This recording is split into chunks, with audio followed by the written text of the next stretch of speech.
Another instance, an example that I want to use for what it looks like to walk, hallelujah. Again, I'm coming from the message of the walls of Jericho tumbling down through God's instruction for the children of Israel to walk around the walls of Jericho 7 times, hallelujah. And so, again, we know that the walls of Jericho came down by our obedience, hallelujah, and by God's Spirit, hallelujah. And so we follow God's instruction by walking around the walls of Jericho 7 times. And in that, his Spirit came and broke down that those walls. Not by power, not by might, but by God's Spirit it was done. Hallelujah. And so I want to give the illustration of what it means to walk. Because as I read in the passage, we didn't have to fight.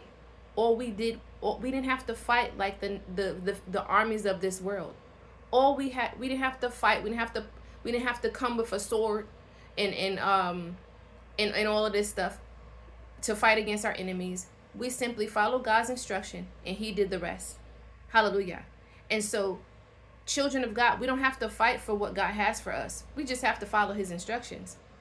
In all the walls, our breakthrough is coming. Hallelujah.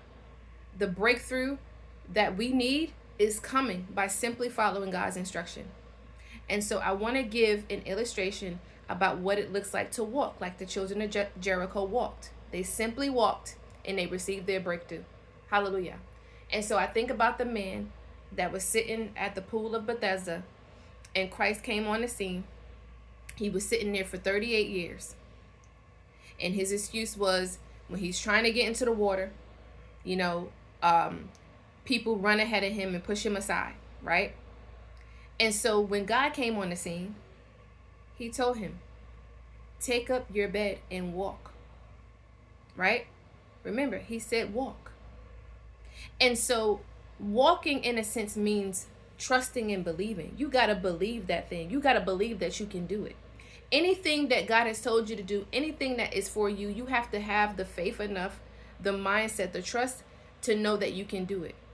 And so all of those years, it wasn't that he couldn't get up and walk and receive his healing.